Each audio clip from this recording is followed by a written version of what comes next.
There's a source of clean energy all around us, one that's so powerful it represents a trillion-dollar opportunity.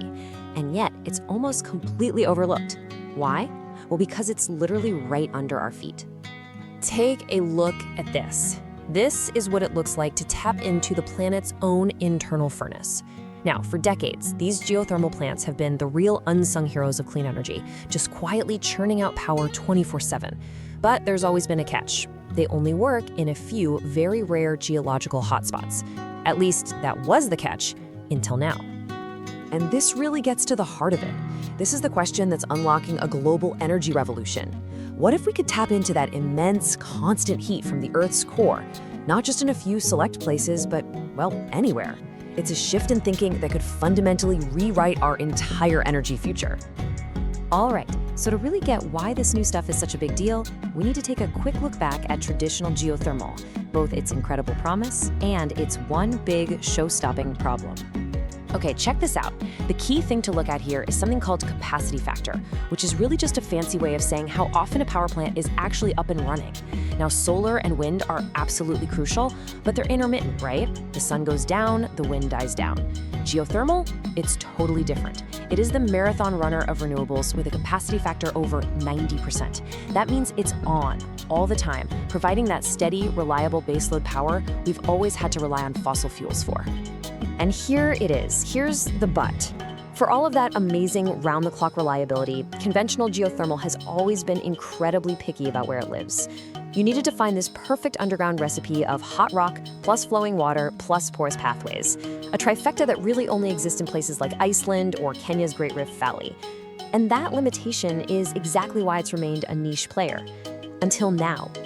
But what if we could stop searching for those perfect, naturally occurring spots and just start, engineering them ourselves instead? That is the core idea behind the breakthrough that takes geothermal from a niche resource to a truly global powerhouse. So meet the game changer, Enhanced Geothermal Systems, or EGS for short.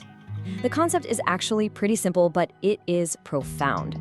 Instead of waiting for nature to create a perfect underground reservoir for us, we create one ourselves. We go to where the heat is, and the crucial point here is that the heat is everywhere if you just drill deep enough, and we engineer the plumbing to bring it to the surface. So how do you actually build one? It's basically a 4-step playbook. First, you drill deep down into hot, dry rock. Second, you gently stimulate that rock, creating a whole network of tiny fractures. Third, you pump water down one pipe, let it snake its way through all those superheated cracks, and then bring it back up another pipe. And fourth, that water comes up as boiling hot steam, spins a turbine, and generates clean electricity 24/7. In short, we're building a massive city-sized radiator deep underground. Okay, so the technology is brilliant. But let's be realistic. Drilling miles into the Earth's crust is incredibly expensive, and there's no guarantee you'll hit the jackpot. So that brings us to the real trillion-dollar question. Who is going to pay for it? How do you de-risk a bet that big, that deep? Let's put a real number on that challenge. Take the landmark Olkaria 3 project in Kenya. This was Africa's very first privately developed geothermal plant. It came with a price tag of $445 million. For a private investor, that is an enormous bet to place on something you can't even see. To get that kind of money off the sidelines, you need more than just good geology. You need some seriously creative financial engineering. And this is exactly where that financial innovation comes in. Olkaria 3 pioneered a model called blended finance. If you look here, you can see how it works. Basically, public institutions stepped in to take on the biggest, scariest risks. The Kenyan government, for instance, handled the initial exploration phase, which is the riskiest part, and then development finance institutions, or DFIs, offered protections against things like political uncertainty and provided patient, long-term loans. That public safety net gave private investors the confidence they needed to jump in and provide the rest of the capital. And what was the result of all this? Well, this smart public-private partnership didn't just make the project possible, it actually made it more efficient. The power it delivered ended up being 13% cheaper than purely public projects in the exact same area. It's just a powerful proof point that this model really, really works. Okay, so we've got the tech, and we have a financial model that works. But to scale this thing globally, we need one more piece of the puzzle. And here's the fascinating twist. That final piece comes from a very unlikely ally, the oil and gas industry. Just look at where the money goes in one of these next-gen geothermal projects. This chart tells the whole story. A whopping 57% of the total cost is just for drilling the wells and getting them ready. Now ask yourself, who has spent the last 100 years perfecting the art of drilling deep, complicated wells into the Earth's crust? Exactly. The overlap here is just undeniable.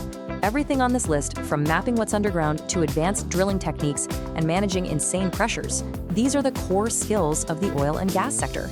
By bringing that century of expertise over to geothermal, we can slash costs, boost success rates, and basically hit the accelerator on this entire industry. You could say it's the ultimate pivot for the energy transition. But here's where the story gets even bigger, because this revolution isn't just about making electricity. Once you bring that heat to the surface, it becomes a catalyst for a whole range of new industries, letting you stack multiple value streams on top of a single geothermal well. So, for example, let's talk critical minerals. The hot brine that circulates through these systems is basically a mineral-rich soup, and it often contains one of the most valuable ingredients for the energy transition, lithium. Using new technologies, we can actually pull that lithium out before the water gets sent back underground. So boom, your power plant just became a lithium mine too. Then you've got green hydrogen. You see, the biggest challenge in making clean hydrogen is that the process, called electrolysis, needs a ton of uninterrupted power to be cost-effective. While geothermal's 24/7, always-on electricity isn't just a good fit for that, it's a perfect match for producing clean hydrogen fuel day and night. And believe it or not, it even circles back to our food. That same heat can be piped directly into high-tech greenhouses. It provides a cheap, stable source of warmth that allows for year-round farming, even in the dead of winter. It's a direct boost to local food security and a huge step forward for sustainable agriculture. So let's just step back for a second and recap. We have a nearly limitless source of clean heat right beneath our feet. We now have the technology to tap into it pretty much anywhere on Earth. We've got the financial models to de-risk the investment, and we have the industrial expertise to scale it up fast. Geothermal is ready to become a cornerstone of our energy future, providing not just power, but also critical minerals, clean fuel, and even food. The heat is limitless, the technology is here, so the only question left is how fast do we choose to grow?